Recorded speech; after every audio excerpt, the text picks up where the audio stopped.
Praise the Lord. இன்னைக்கு என்னன்னா, தேவனுக்கு விரோதமான காரியம் என்னன்னா, ஏசப்பாக்கு எது ரொம்ப பிடிக்கவே பிடிக்காது. அவருக்கு பிடிக்காத விஷயத்த நம்ம ரெகுலராக ஒன்று செஞ்சுட்டு இருக்கோம். அது என்னன்றதை இன்னைக்கு நம்ம வாசிக்க போறோம். என்னன்னா, யோசுவாவின் புஸ்தகம் 24வது அதிகாரம் 27வது வசனம். எல்லா ஜனங்களையும் நோக்கி, இதோ இந்த கல் நமக்குள்ளே சாட்சியா இருக்க கடவுது. கர்த்தர் நம்மோட சொன்ன எல்லா வார்த்தையும் இது கேட்டது.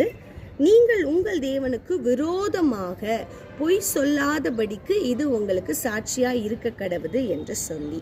ஸோ தேவனுக்கு விரோதமானது எதுனா பொய் சொல்றது.